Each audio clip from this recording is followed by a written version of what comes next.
Welcome to the Strength for Life podcast, where smart strength training meets real life. We're Dr. Matt and Nicole, founders of Village Fitness and Physical Therapy. Here, you'll learn what really works in the gym, at home, and for life. Today, we're joined by someone whose work has shaped much of what we do here at Village, Dr. Jonathan Sullivan. Dr. Sullivan is the co-author of the Barbell Prescription, Strength Training for Life After Age 40, a book that fundamentally reframed how we at Village think about aging. He's an emergency physician, a strength coach, and the founder of GraySteel Strength Conditioning, where he trains masters athletes in the barbell lifts.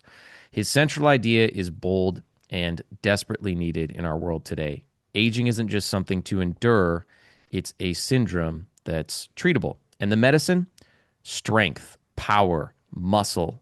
Not machines, not pink dumbbells, real training with barbells. And through his writing, coaching, and social media presence, Dr. Sullivan has helped thousands of people to reclaim their strength, independence, and dignity as they age. Dr. Sullivan, welcome to the show.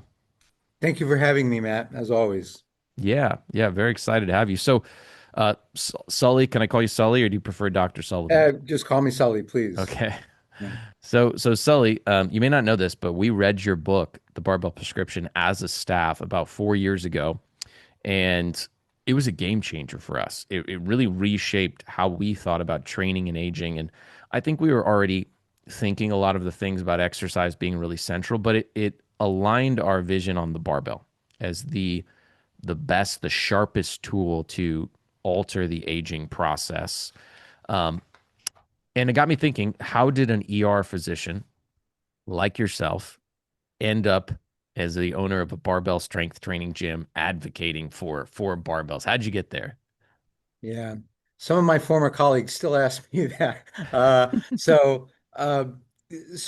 I had a great career in emergency medicine. I worked in an academic center.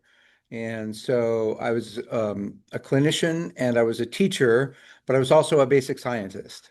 And the place where I worked is Detroit Receiving Hospital, which is a level 1 trauma center and kind of a sort of a county hospital kind of thing. We cared for a huge number of indigent patients and uninsured patients. The name of the hospital is Receiving. So that's all we just received. Like we didn't care where they came from, just bring them here, just bring them all here kind of thing.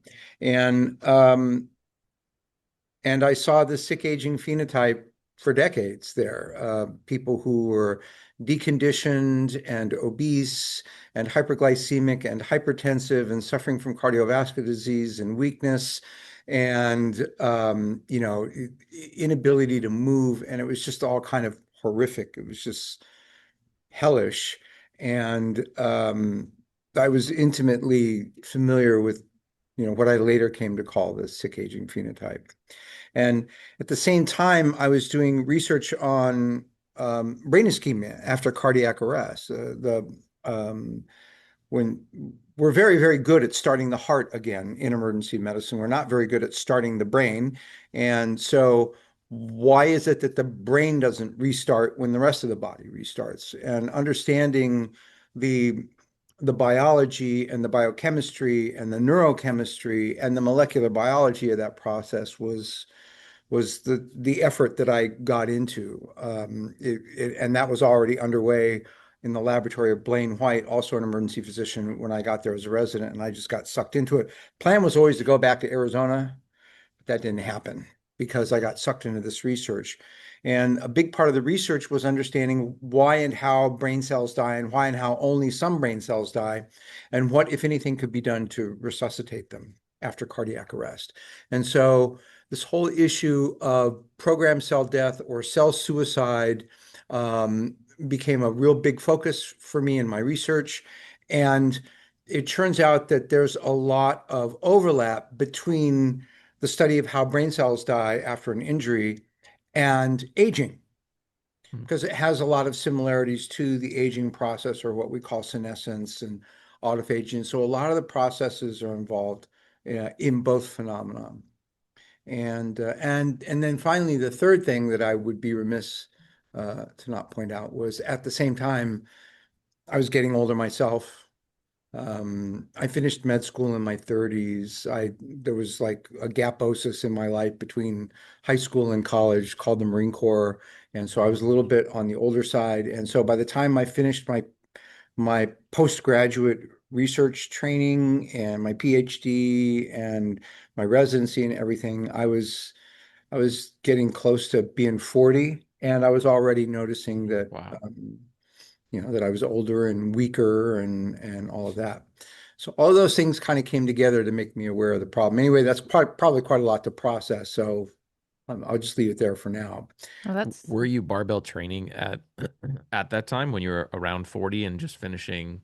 Yeah, I've been doing stuff with barbells since I was a kid. I was never athletic. I was always a nerd. But the Marine Corps kind of changed that and made me in touch with my physical body in a way I never was when I was a kid. And and I learned martial arts when I was in Japan with the Marine Corps, and so I was a martial artist.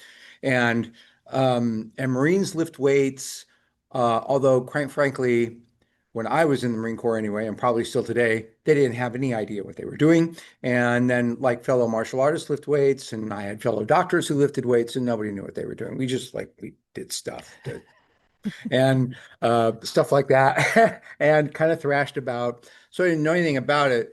But in the process of all this research, it started becoming increasingly clear to me that the loss of muscle mass in aging was just a physiological catastrophe that contributed to this, what I was starting to call the sick aging phenotype that we saw in the ER and in the clinics all the time. And then once I realized that there was data out there that showed that um, muscle loss could be improved by activating growth factors similar to insulin, and that you could turn on insulin-like growth factors in the muscle just by moving. You didn't actually need insulin. To get insulin activity and insulin-like activity in the muscle, you don't need insulin, you just need to move. And that these growth factors, which are also survival factors, could be recruited in that way.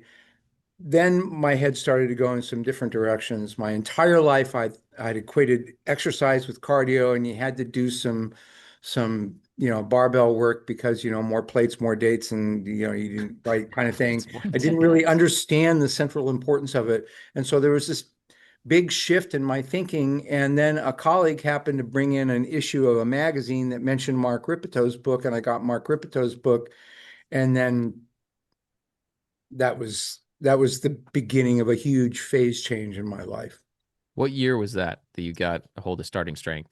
That had to have been around not 2009 to 2011, sometime in there. I want to say around 2000, probably 2010, because I had really made up my mind for my 50th birthday to start taking on strength training. In 2010 was when I turned 50. So. I love it. So who taught you then? Was it just like through reading and your own research on how to lift properly, or did you get some Yeah, sort of so like I think for training? anybody yeah, I'm sorry, I didn't mean to step on you there. I Yeah. think that anybody who's interested in proper lifting form should look at Ripeto's book, Starting Strength. We talk a little bit about lifting form in my book, The Barbell Prescription, but it's really not about form. That book's already there, and that's Ripeto's book. So I got that book, and because I am familiar with movement, because I had a long history as a martial artist, and I had never really let go of my own physical practice.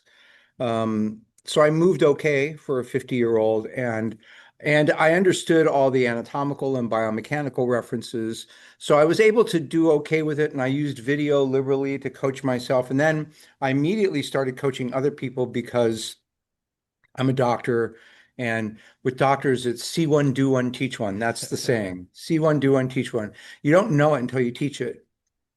So, and I wanted to know it. So I started teaching it to friends and family, and I started thinking, yeah, I'm getting good results with these people. And I was keeping a log on Ripeto's site. I was just one of hundreds of people on his site who kept a log.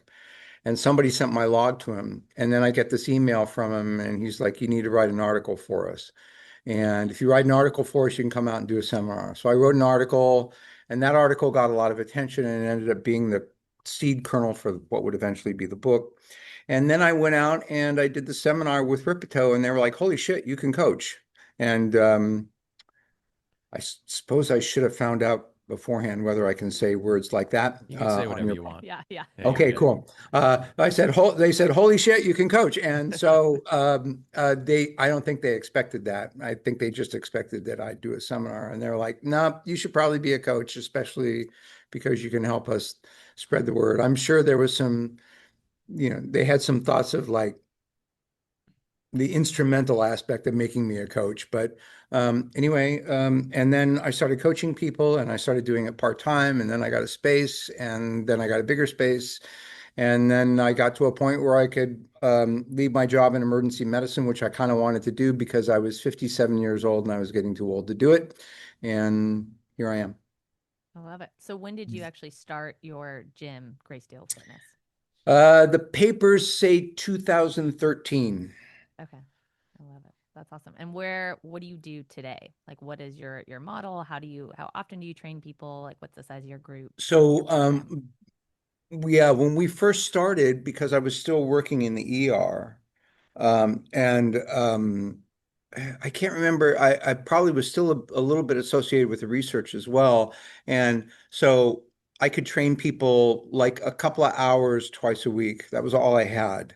And I had a very small client base. It was never going to be was, yeah, just something I'd do on the side and like help people and it's fun. I got to train myself anyway, so it was like not a big deal. And we had a small space that we got for a steel and um so so there was this 2-day model that developed. And that is an artifact that's still with us today because what we learned was you can make people over 50 a lot stronger on 2 days a week, right? And let them go out and do their active rest and play with their grandkids and do, rock climbing or volleyball or nude volleyball or whatever they want to do, right? Nude Right. volleyball. So get them doing some kind of active rest. But I can make Did you say people, nude volleyball? yeah, nude volleyball. Okay, I've never heard of that before, but I could totally see some of our clients doing that. Really? Wow. Yeah, there's a few. Maybe you shouldn't name names. I'm not going to name Uh, names. Yeah. Life is short, man, right? FOMO, YOLO. So anyway, so that we had this 2-day model that we adopted, and it used to be Mondays and Fridays, and it was just the afternoon. And then there's another story where basically I just quit. I quit working in the ER, and um, that was a clear case of me just sort of unzipping my fly and taking a big chance, but I did, and it worked out. And we still have a 2-day model. So our clients train 2 days a week, 90-minute sessions. We have 8 racks here. We usually coach 6 or 7 people at a time. We don't like a completely full house. And our model is one coach to 3 or 4 clients. So if we have, 5 or 6 or 7 people, then we have 2 coaches in-house. And we have uh, we have several coaches and we have a coaching fellow. Um, so we're actually in the process of training a new coach, and we've had to do this a couple of times now. So we're actually putting together a coaching fellowship for people who want to learn how to do this with older adults and thinking about getting some sort of like a GraySteel certification suitable for framing or aligning bird cages with whatever. And but we need those people. We bring them in here. They have a board. When they first start, they do a linear progression, just like in starting strength and the barbell prescription. And then we tend to transition people first to a heavy light program and then to a heavy light medium structure. And almost nobody gets beyond heavy light medium. In fact, most people probably don't even get beyond heavy light for all the Can reasons we you, could so talk. our clients probably don't know what the starting strength novice linear progression is. Can you just really briefly explain what that is and then talk us through the Sure, heavy? I and think that'd be really interesting. sure. And if they're interested in going to the YouTube channel, we have a whole series of videos on programming. If they I want more just looked at detail. that video today, your very first programming one on the novice linear progression. Yeah, Really, yeah. really well done. Thank you. So the novice linear progression. So there are two major sort of sets of programming variables. There's actually tons of programming variables, but the two sort of big ones that go into designing today's workout are the volume and the intensity. And the volume is the sets and the reps, and the intensity is the load on the bar, the relative intensity. And for the linear progression, when people first start out, we teach them the movement pattern and we have them do the same volume every time they come in. And for the press and the bench and the squat, that's 3 sets of 5. And for the deadlift, it's 1 set of 5. And so it's always 3 sets of 5, except for the deadlift, 1 set of 5. But the weight goes up every single time they come in. And we're pretty good at deciding how much your weight can go up from workout to workout. And that's the training cycle, right? That's the stress recovery adaptation cycle for a novice. It's from workout to workout. They come in, they work out, they absorb a training stress, they go recover, they come back in a fully adapted state where they're now ready to absorb a heavier workout. That's the linear progression. You just increase the load on the bar every single time, and they get stronger. And it doesn't take much imagination to see that you can't do that forever, because Right. if you could, you would get infinitely strong. That doesn't happen. So eventually people start to run into a wall, and then we have to give them a light day, usually on the press first, sometimes on the deadlift. It depends on the athlete. And then we move them into a heavy light structure where the press and the bench are always heavy on both days. We alternate between the press and the bench. They're always heavy, but then we might have one heavy set of bench and press and then back offs. And then there's a light squat day and a light deadlift day and a heavy squat day and a heavy deadlift day. And we alternate the heavy squat and the heavy deadlift days. And then How much lighter are you going on a light day? What's that? How much lighter are you going on a light day? In this population, it depends. So if you asked me about a population of like high school football players, I could tell you, yeah, light day is 90%. You know, I could just throw out a cookie cutter for you, because they're all like high school football players. They're all equally indestructible and strong and adaptive and stupid. You can just give them that and they'll do it, right? But for older athletes, there's considerable phenotypic variation in that population. So some people require a bigger offset than others. And that's where training older adults gets a little bit more complicated. But I would say that it depends. Usually it's going to be somewhere between 75 and 90%, depending on the athlete, and the average value probably ends up being like 85%. So 85% on the light day. And then once you do that, you also start to play games with the volume as well. So it's no longer strictly 3 sets of 5. So on their heavy squat day, they might do a heavy triple or even a heavy single, followed by let's say they do a heavy triple and then they do 2 sets of 5 at a lower weight, or they do a heavy triple and a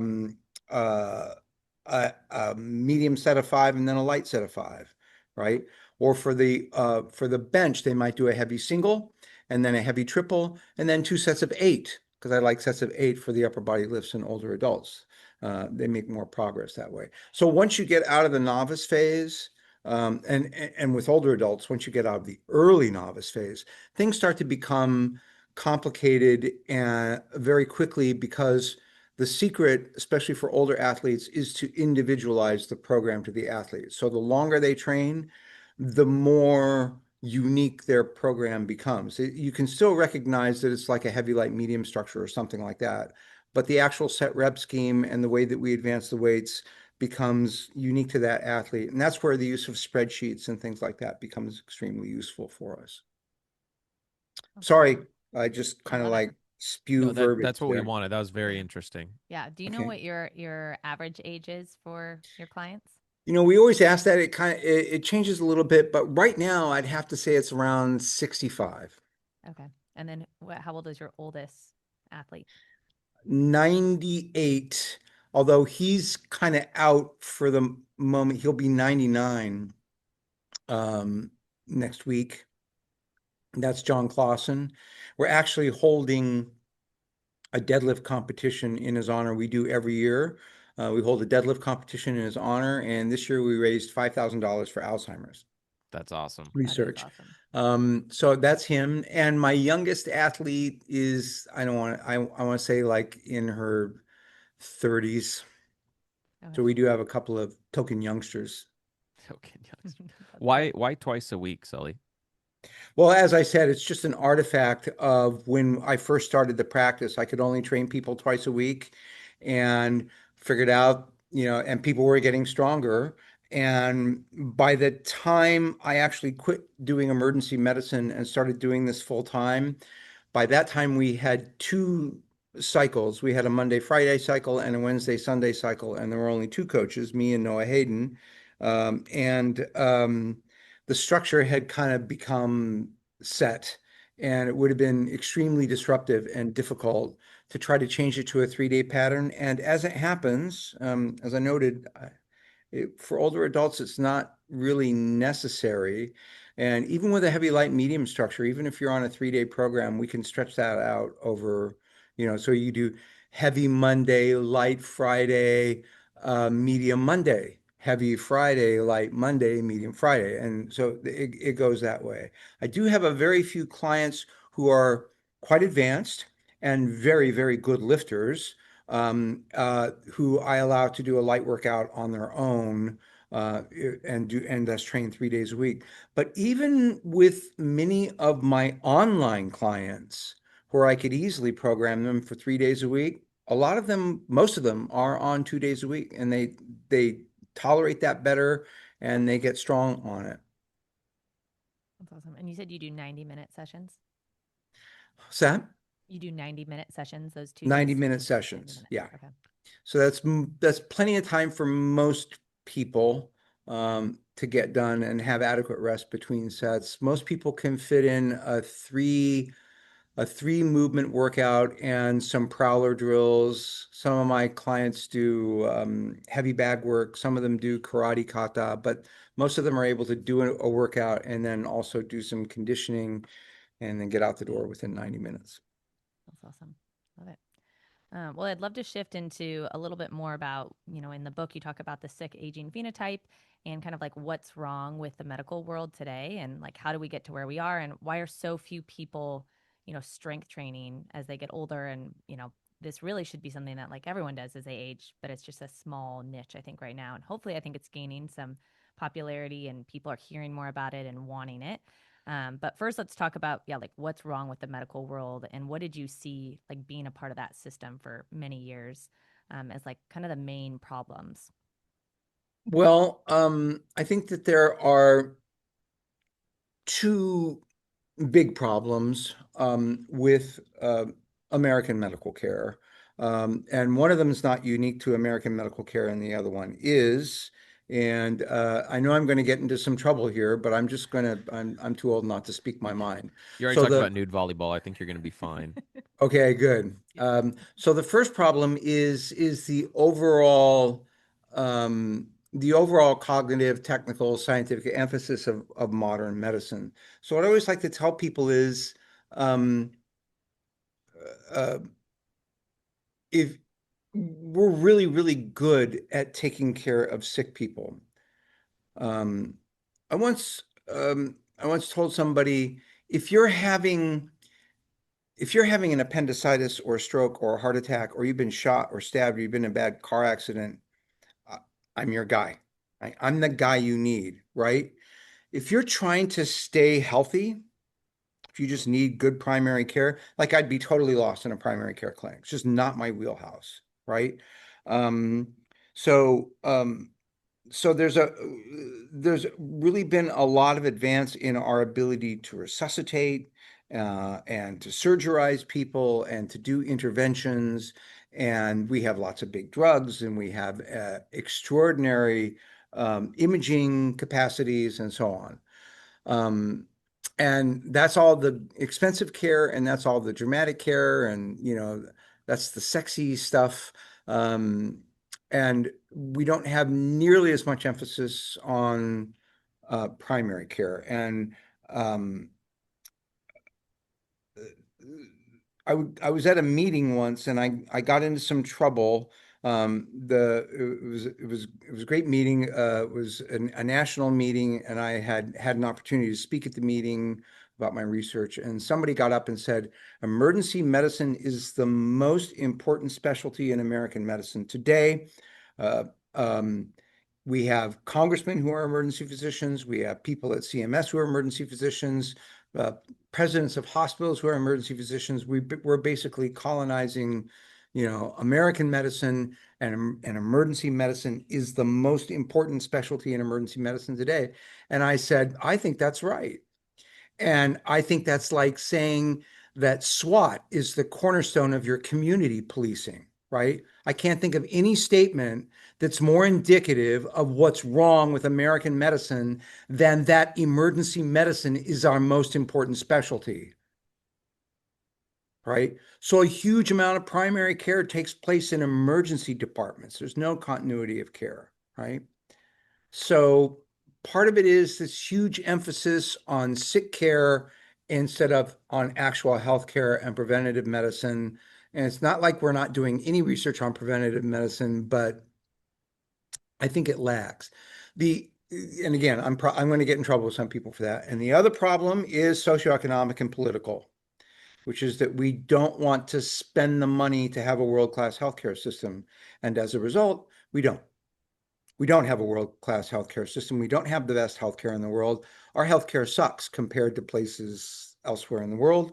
And that's because we have this idea in the United States that if somebody's not getting really nasty rich off of healthcare, then we're doing it wrong, right? Somebody has to make a profit. Well, no, they don't. There are some things that a community can do that don't require that somebody get rich off of it. And the idea that somebody has to get rich off of it is a fundamentally conflicted fiduciary arrangement, because for a health insurance company to make decisions, right, it has to either operate as a fiduciary and fulfill its responsibility to its stockholders, or it has to function in a way that fulfills its responsibility to its patients, and it can't do both. That's not possible. So that's completely effed. And unless and until we break out of those two major limitations, American healthcare is going to continue to increase in suckage. Is there a country that's doing it right? Yeah, there's a few countries who are doing it right, and you can show how each and every one of them also has problems. So the one I always like to point at is Denmark, because I've actually had an experience, a direct personal experience with Danish medicine and Danish emergency medicine in particular, and they're doing right. But in general, the Scandinavian countries do okay. Great Britain does okay. Japan does okay. Here's the problem, and it's the kernel of truth that drives the other side of this argument about how American healthcare should look. Well, you point to something like a Scandinavian model or Japanese model, and then people say, yeah, but those are still hugely expensive and they have higher taxes and they still don't do everything right. Their outcomes are actually somewhat better than ours, but not that much. And it's like, yeah. So what you're saying is that modern healthcare systems are big and clunky and expensive. No kidding. Stop the presses. So what? They're always going to be big and clunky and expensive. Healthcare is always going to be a social cost unless you just decide that, like, some people don't deserve it. As long as you've decided that healthcare is a basic human right, either implicitly or explicitly, you're going to have a big, clunky, awkward, expensive healthcare system. But once you've decided that people don't have to get rich off of it, it doesn't have to be as expensive. You don't have to have divided loyalties between stockholders of insurance companies and patients who rely on you actually paying out the money that they've already paid you, right? That's the whole problem, is they already have your money. It makes them sick to have to give it to you, right? So that's the problem. But I would point to some place like Denmark. When I had an interface with the Danish healthcare system, I was actually ashamed to be an American physician, because of just how well it worked. That's really interesting. So Would you say that people kind of need to take charge of their own preventative care and not like we can't rely on the healthcare system today to care for us and keep us healthy? No, you need a good primary care physician who understands primary care and understands preventative care and and understands number needed to treat for particular screening modalities. A lot of screening modalities are overused. But yes, you're absolutely right. At the end of the day, you're always going to be responsible, even if you have an effective team in healthcare of primary care physicians and nurse practitioners and other people, coach, nutritionists, something like that. Even if you have a great team, it's still your responsibility. Nobody can do it for you, right? You're the one who has to actually, like, say, brush your teeth, which turns out to be absolutely huge for health and longevity, right? Brushing your teeth, right? You have to brush and floss every night. Nobody can do that for you. You're the one who has to get the exercise. You're the one who has to eat the right things and not eat the bad things. You're the one who has to like not smoke and do heroin and all that kind of crap. So it's always going to be your responsibility. But it would be really, really nice if we had enough primary care physicians with enough time and allied healthcare professionals who could help guide patients along that path and help them separate what really works from the bullshit because we live in a cesspool of misinformation now. So that's a new problem that I didn't Yeah. really point to in my analysis. So I guess we have three big problems, which is that we live in a cesspool of misinformation. Do you think that the like naturopathic doctors, functional medicine practitioners are adding to that cesspool of misinformation? Um, I, I don't. My go-to redheaded stepchild in all of this is always homeopathy. I like to spank that one. That's clearly crap. I don't have much use for reflexology or naturopathy, and so you can say, well, he's an allopath, he's biased, and you wouldn't be entirely wrong. But on the other hand, I have a lot of experience. I know what works, and I know what's wrong with allopathy too. So they all leave something to be desired. When it comes to alternative medicine practice, if there's something that seems to work for you and isn't cleaning out your wallet too damn bad, and you genuinely know that you feel better, a lot of people swear by chiropractic. I don't know. Um, a lot of people swear by acupuncture. I'm a little bit more convinced by it than that. Are you guys familiar with Andy Weil? Andrew Uh, Weil? He's a I've seen big his stuff. alternate. What's that? I've seen him online.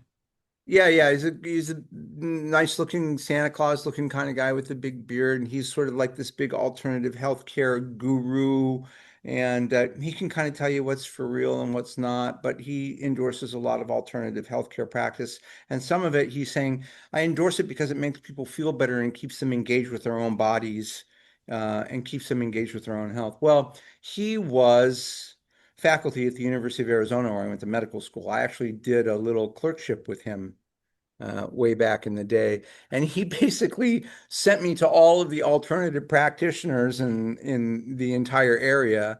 And so I've seen a lot of that. And so what I would say is it depends.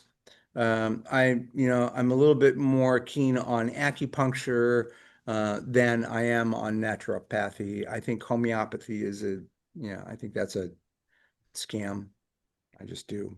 And um, and so each one I would like take on its own merits.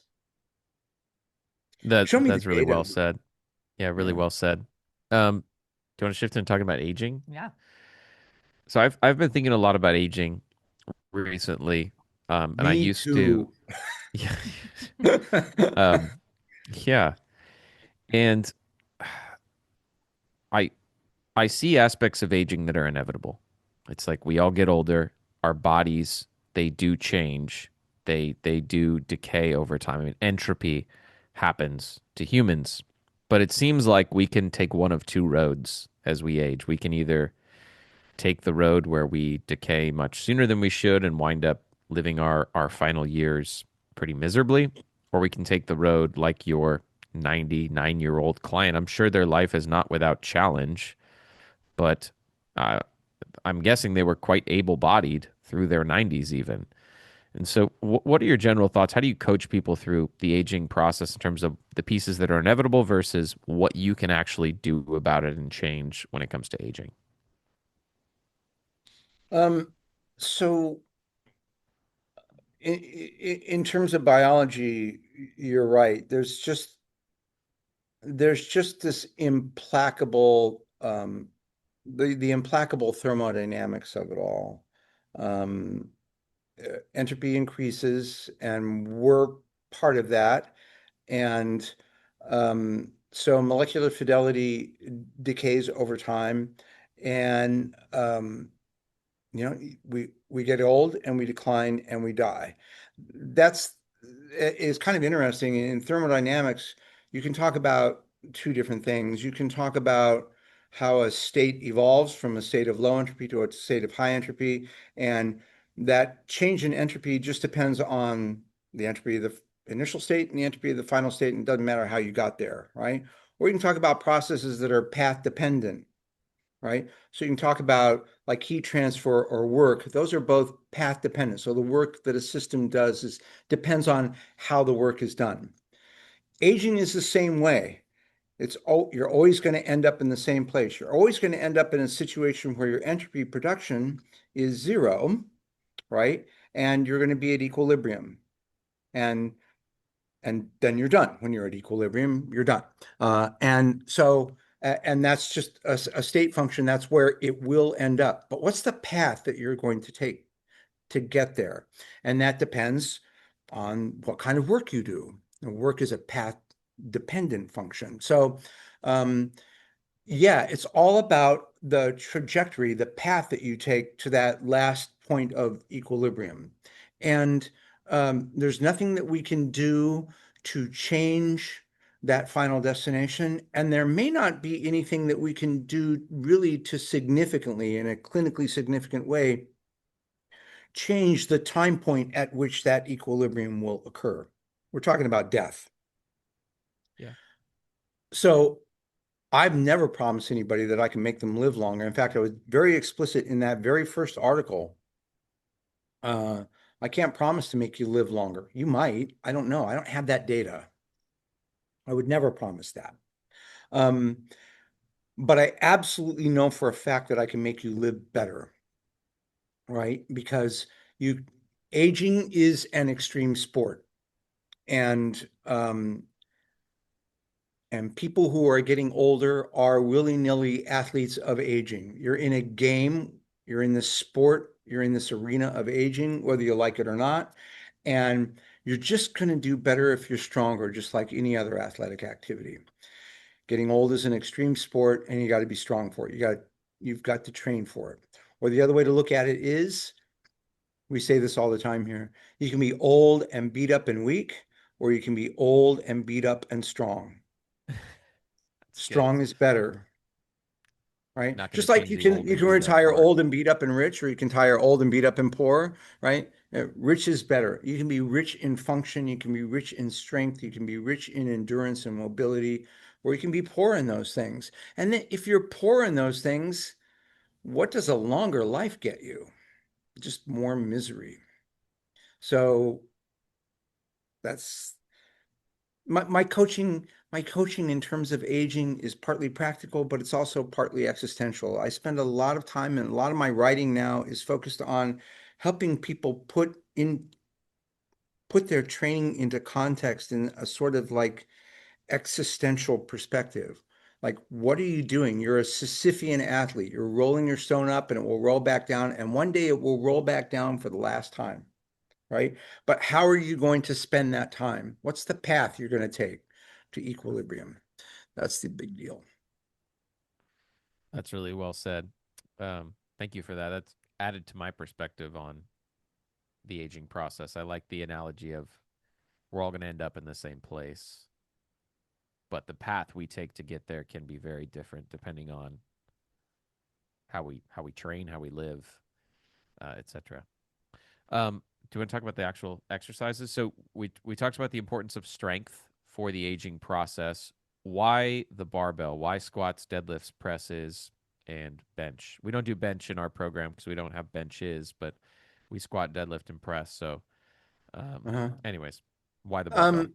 So we make this argument at length in the book, and uh, so there's multiple places we could start with it, but I think one way we could start with it is by um, pointing out that older athletes are volume sensitive and intensity dependent.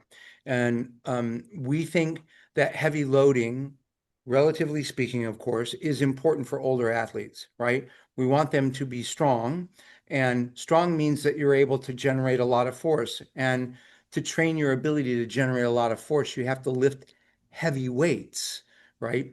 So that's thing number one. And the heaviest weights that you can lift are the weights on a barbell, right? You're just not going to approach that kind of loading with any other modality. So we want to be able to lift the most amount of weight so that we can get stronger. And we want to do that with exercises that capture a long and natural range of human movement, right? So we want the longest natural human movement path. And we want one that is going to capture the most amount of muscle tissue over that range of motion. So we want to be able to capture the most amount of muscle mass in the longest range of motion to lift the most weight. So that's part of our criteria for the exercise selection. There are other criteria for exercise selection that we talk about at length in the book. But those are three that we can point out right now, and nothing comes close to the barbell for that. They allow you to lift the most weight through the longest range of motion and capturing the most amount of muscle tissue. So in that regard, the barbell is excellent and in fact unparalleled. Another thing that I would point out is looking at those are exercise selection criteria. The other thing you can look at is medicine selection criteria. So for any medicine, right, I want a good route of administration, and in our case, that's the barbell. What makes it a great route of administration? Well, it's exquisitely titratable, right? I can add as little as a half a pound to a barbell, and I can make that barbell out of PVC pipe and like little PVC collars. I can basically make. We actually have a barbell that we here. It's made out of PVC pipe. We call it 0 pounds. It accepts standard plates, right? Wow, really? That's Yeah. cool. So we just, so I can put any amount of weight on your press or your squat that I want. I can go as low as you need me to go with that movement pattern. So it's extremely titratable. And then there are limited degrees of freedom in movement at heavy loading with a barbell. We love dumbbells. We have dumbbells. We do people are like you guys never use them. Like, I don't know where that came out that we don't ever use dumbbells. We use dumbbells all the time, right? We love dumbbells as ancillary exercises. But for heavy loading, right, like really heavy dumbbells, you can get into trouble with that. That's one of the few times I've really seriously injured myself in the gym is with a really heavy dumbbell. There's just too many degrees of freedom. A barbell has a restricted number of degrees of freedom. So the movement pattern is very, very simple and orthogonal and predictable, right? There's not going to be any sudden changes in joint torque, right? Because you lost control of the barbell the way you can lose control of a dumbbell. So that's another thing that we really like about it. It allows us to train normal human movement patterns. So from both, and there are many other criteria as well that we can talk about. It's all gone into in the book. So we use other modalities here. We use leg presses, we use dumbbells, we use the prowler, we use straps and bands, we use all that kind of stuff. But the barbell is our central feature, and we have a rational foundation for why we use the barbell.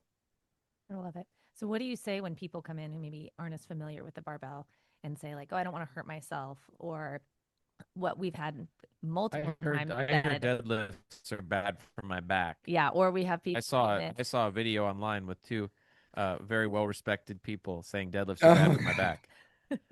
or they Yes. say things like, oh, my doctor told me to never squat again. I saw your reply to that video. It was fantastic, by the way. Thank you. Um, so, am I coming through okay? My power saver just went on. Yeah. So a couple of things about that. I have an advantage, and that's that I'm a physician scientist. So I'm able to speak with a little quote unquote, I want your readers to hear the scare quotes, authority on that topic. So people give me a little bit more rope than they probably do other people. Um, Thing number two is that I wrote the book, and a lot of the people who walk in here have read the book and they've seen our YouTube channel and they've already made up their mind. Thing number three is that when I first meet somebody in the gym, the very first thing that happens is we bring them in for a free initial consultation. And so that's an interview and a medical history and kind of a conversation. And then I bring them out on the platform and I show them how to do some air squats, and I show them whether or not they can get the bar on their back. I show them how to do some presses. I have them lay down on the bench to make sure that they're able to tolerate a bench press movement.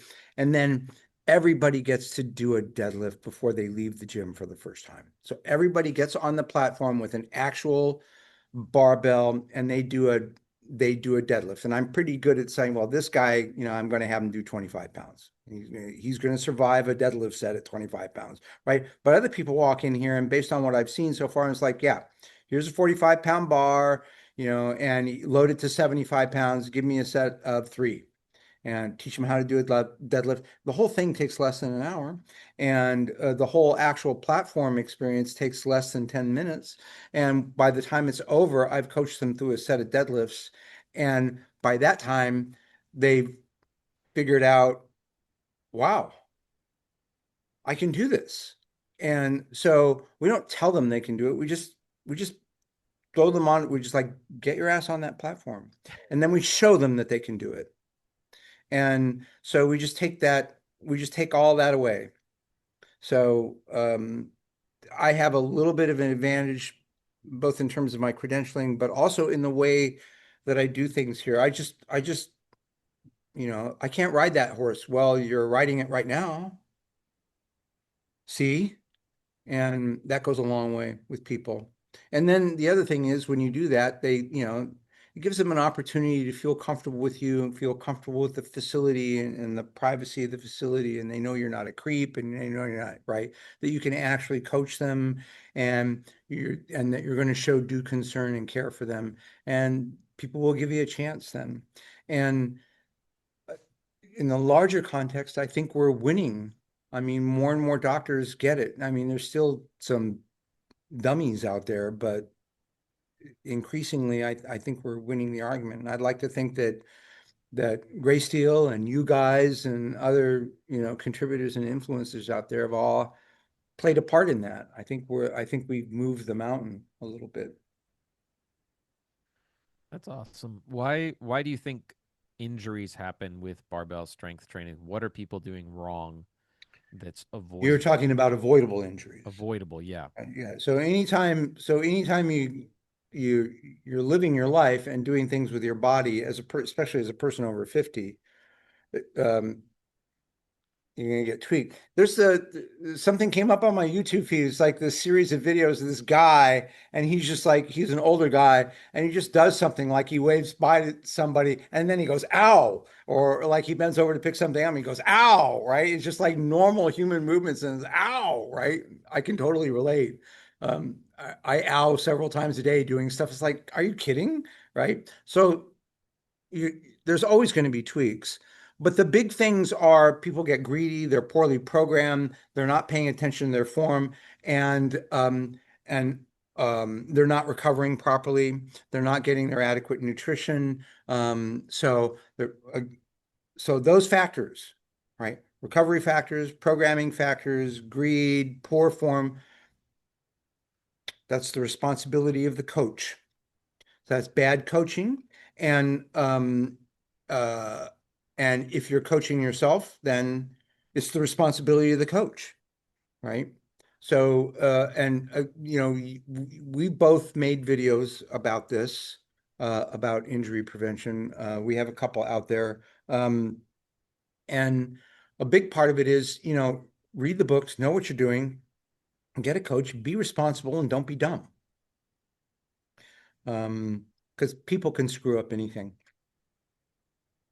Yeah. I like to tell people like there is inherent risk in life and anything. And when you're stressing your body, there's a risk to that.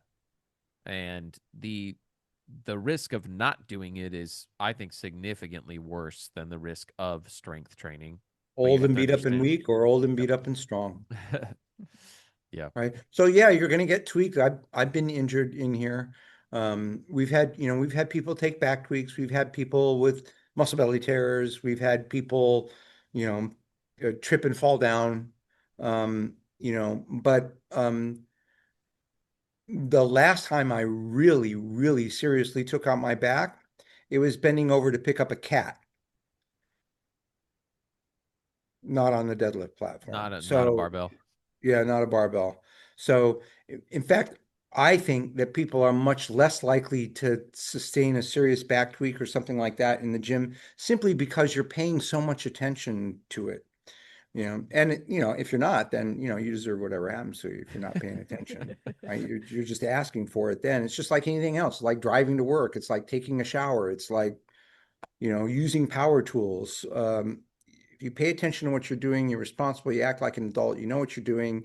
Um, and you don't get high first or something stupid like that, you're going to be fine. You'll take an occasional tweak, and that's just the price of doing business.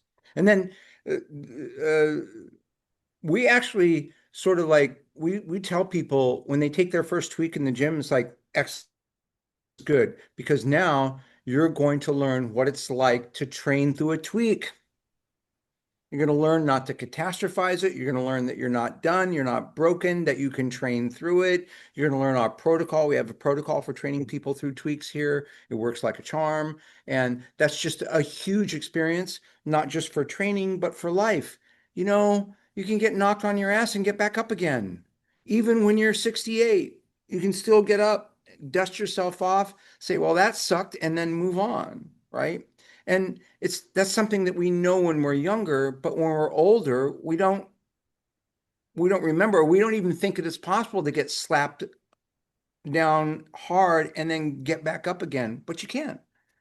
So So true. We What we what notice that with our kids. It's like, kids fall all the time. They get like bumps and scrapes and then they just like get back up yeah, and but they quick. what you And have to know then how to and do is then like when they the they kid just falls keep going. down, like if everybody goes, "Oh, honey, honey," and you act scared, then the kid gets scared. And if you go like, "Hey, get up, go play with your friends," right? Then it's like, "Oh, okay, it's okay," and yeah, same thing. is your tweak protocol You don't something that catastrophize it. Mm. Yeah. is your tweak protocol something you could explain on a podcast?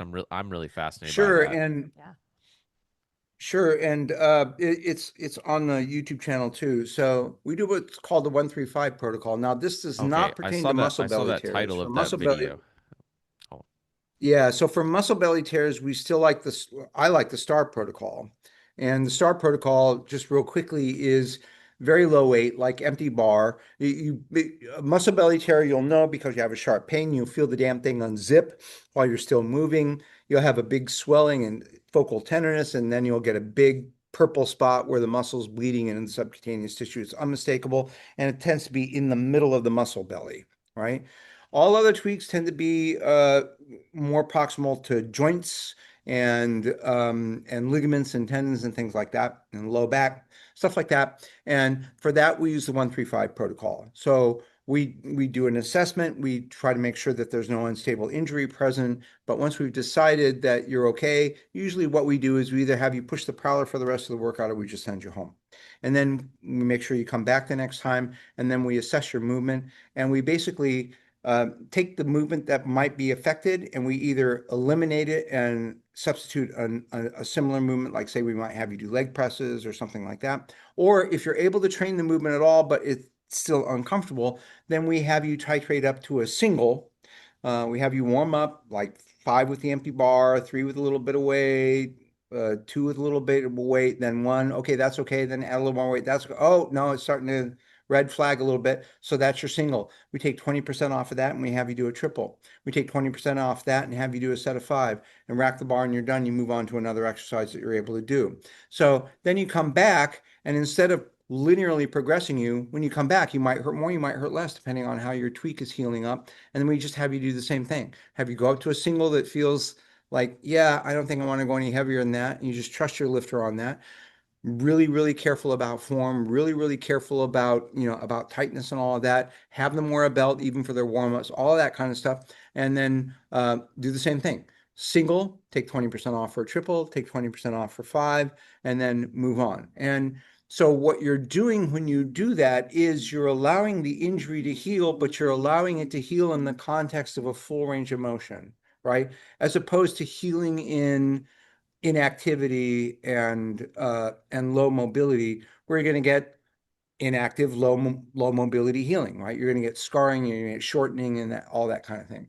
It's the same rationale as the STAR protocol. You've got to move as long as the structure is not unstable and as long as you're not at risk of re-injuring somebody. Once you've decided that it's not a context for re-injury and you don't have an unstable injury, then you just train the movement, right? You let it heal in a context of movement. And that works for us every time.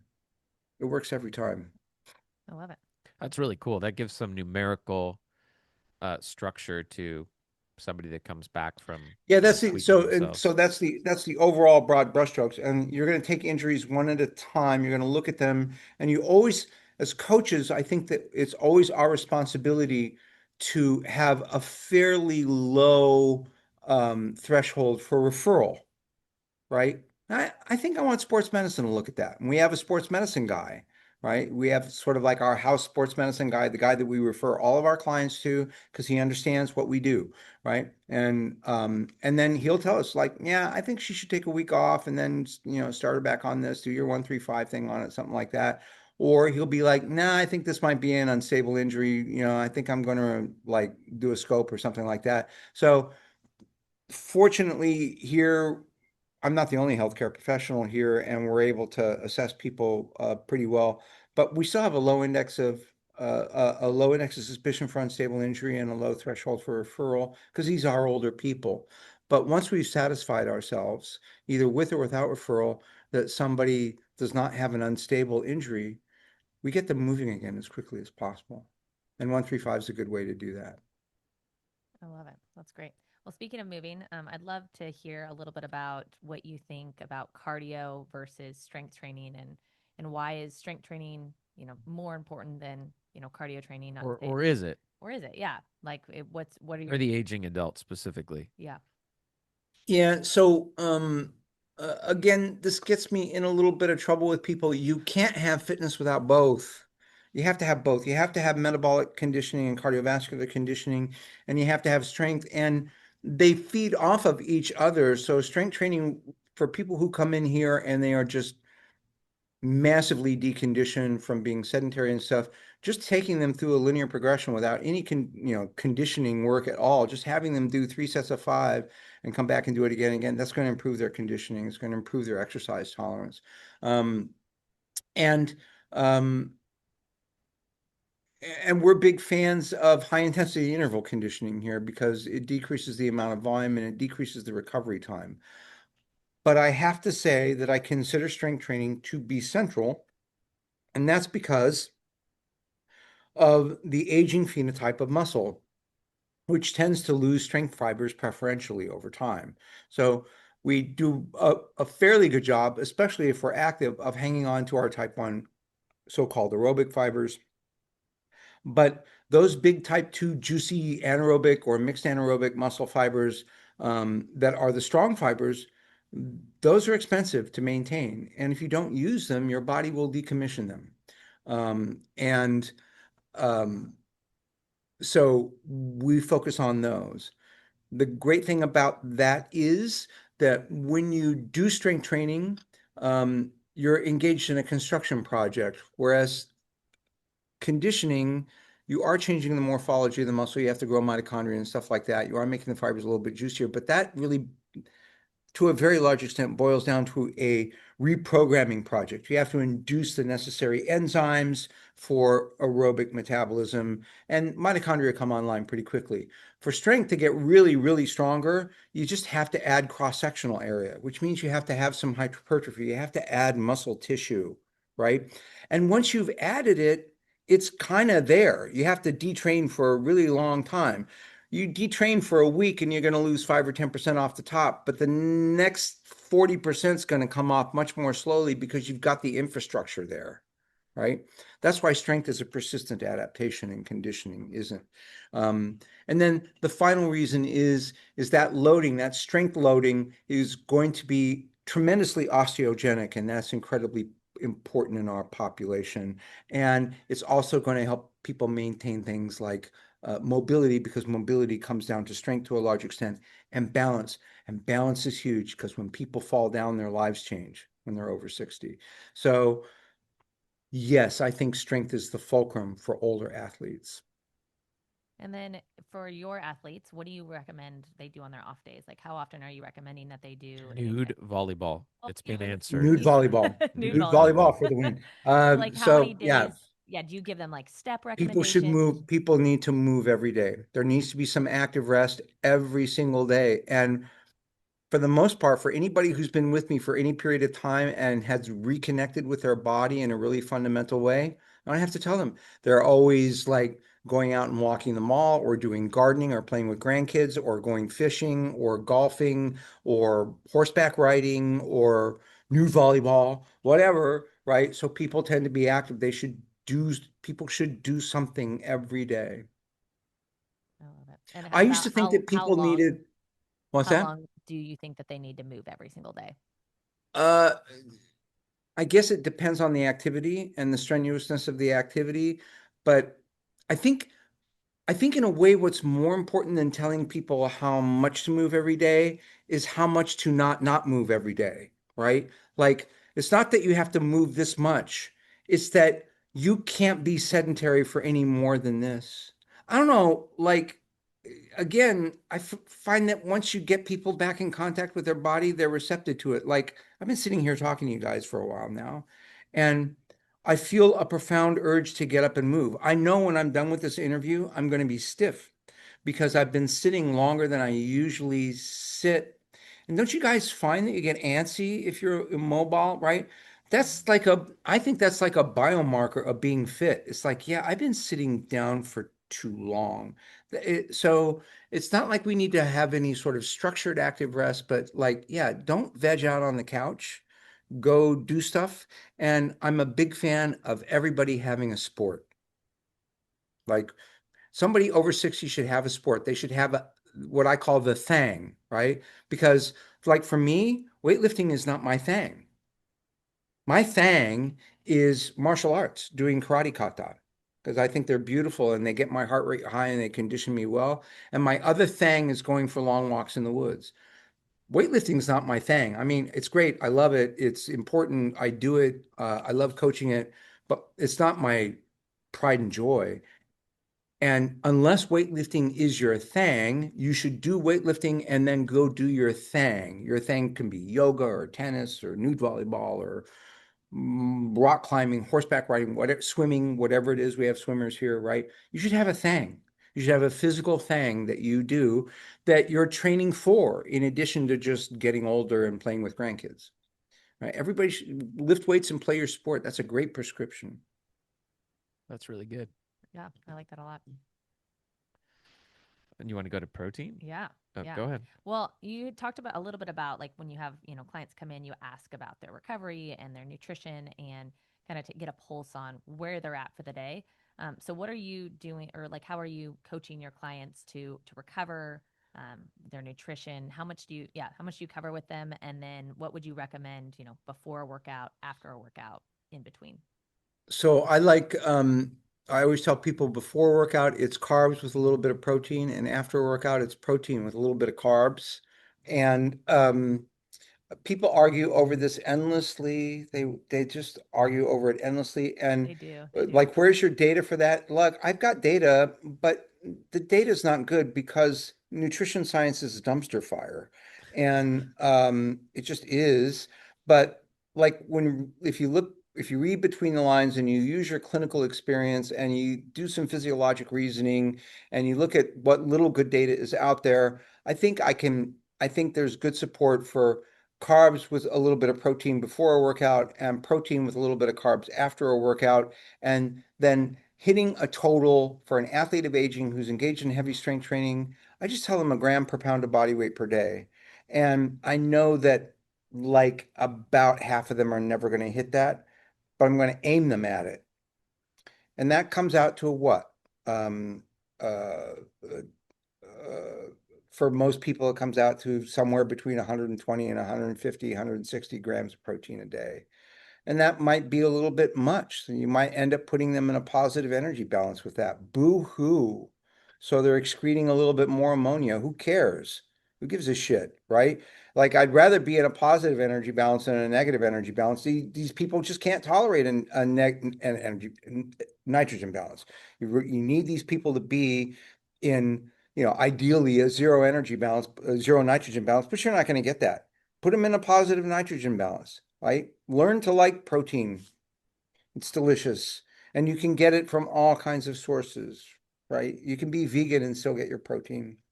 I'm not doctrinal about that, but I aim for a gram per pound of body weight per day, and I don't train as hard as I used to.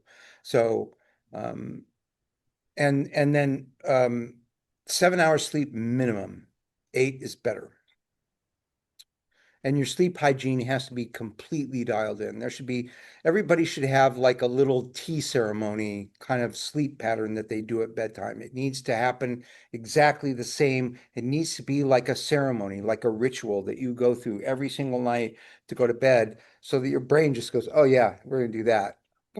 And right. Ripito said that sleep is the most anabolic substance known. As usual, he's right. It's one of the most irritating things about him, actually, is that he's usually right about stuff. What is what's your like sleep routine at night, and how many hours do you try to What's get at that? night? What's your sleep routine and how many hours of sleep do So you try at to get at night, night?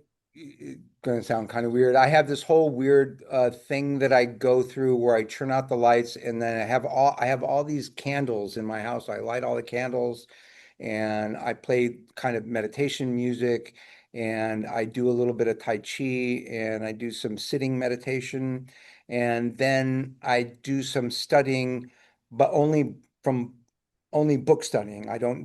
My screen time is over by the time the candles come on. There's no more screen time after that. And then I study, and at night I like to study like really nerdy stuff like physics and math and stuff like that. And so I'm ready to go to sleep, and then I sleep on the floor. I have like a Japanese style sleep arrangement. I put out a futon, and as I'm putting out the futon, I can feel my brain is already like, yeah, yeah, we're going down, right? Dive, dive, dive. And so by the time I lay down, I'm out like that. You sleep on a futon? That's very cool. Yeah. I I I'm actually very, very I have a very simple lifestyle and I live in a little one bedroom apartment. I live by myself and I don't have any furniture. I stand up when I'm at home, unless I'm laying down. And so yeah. So my bedroom is like a study. It's also my home office. It's where I study and it's my library. So at night I just roll out a futon and I sleep surrounded by my books and feels good. So That's very cool. Where did you develop that practice of minimalism, if you will? uh so I've always kind of wanted to live that way, and to speak quite frankly, um uh I got divorced in 2019, and after that I was able to live as simply as I wanted to live, and so that's what I did. So I got a little apartment, and I don't have a TV, I don't have any furniture, I don't even have a microwave oven. Um, I have a little library, and my living room's like a meditation room, and I have a nice little kitchen, and a tea room, and that's it. And it doesn't matter because when I'm not there, I'm either like, walking in the park, or I'm running errands, or I'm here at the gym. So I live about 3 minutes that way. So it's kind of like GraySteel is just at the end of a particularly long hallway, right? So it's pretty good. That's great. We live about half a And mile from our gym, and so we love to be able to walk yeah, to yeah. to work. It's awesome not having to drive. Living simply is really good for recovery. And the more you have, the more you need. And I'm 65, and I was an emergency doctor for a long time, and I know how every story ends. And I think I have a pretty good handle on what's important and what's not. And what's not is stuff. Stuff is not important. Things are Yep. not important. Yep. Yep. We can't take it with us. No. No. Well, I'd love to close with just a few stories of some of We can your. do one story. Just Yeah. Yeah. love to hear one really um, a story from one of your clients, a story of one of your clients who has made a big transformation. Wow. I'm sure there's many. They all have. They've all made a transformation. Um, the one that's popping into mind right now, and I don't know if it's what you want or not, but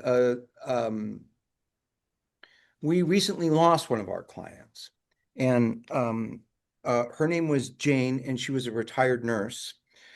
She was Chinese American, and when she came to join us, she was 90 years old, and she was with us for a little over a year. I think she was pushing 92. I think, I could be wrong, when she died recently.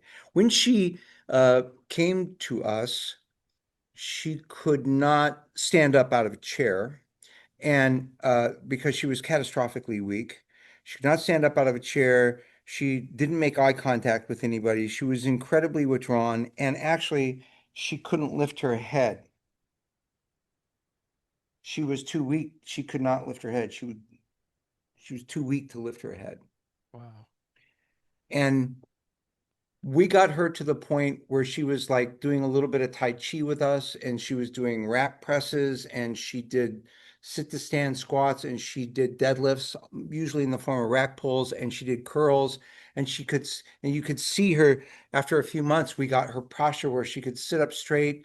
And so, her story ended the same way everyone's story ends, but she went to it with her head held high, and she didn't have that before she came to us. Mm. And she loved it here. And she, when she was finally strong enough to like do some of this stuff and come out of her shell, I mean, she had an attitude, that one. And so, we basically gave her one final adventure, and we did that by making her strong. And we made her the most human she could be, before she ended her story. Wow. That's a really Yeah. cool I story of think I have about 2 minutes of power left. okay. Okay, great. Let's wrap it All up. right. We'll wrap with this. What's next for you? What are you working on? Any books, projects? What do you want people to know about? We're going to be releasing our karate program for older adults in January. People can sign up for that. We've been working on that a long time, and that will be something we continue going forward. I'm working on two books. One is a collection of essays that should be pretty accessible to everybody. And the other is a very extended, sort of philosophical, very nerdy, scholarly work that I think probably most people will ultimately find unreadable, called Athlete and Cosmos, which basically extends the concept of the athlete to a metaphysical category. And it's sort of an exploration of the universe as a kind of an athlete.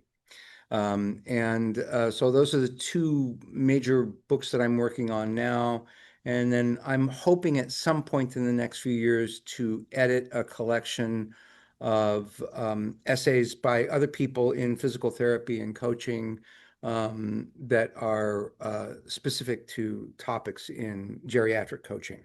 So we'll see about that. Very cool. Love it. Well, thank you so much for being on the Strength for Life pod. This was I think one of our most unique podcast episodes. So we dove into a bunch of interesting topics and appreciate your I time. hope Appreciate the work. I hope it's what you wanted. It was a real pleasure. Yeah. Appreciate the work that you're doing for I our appreciate community. you guys. Yeah. Yeah. Thanks, Sully. All right. Thank you. I appreciate it.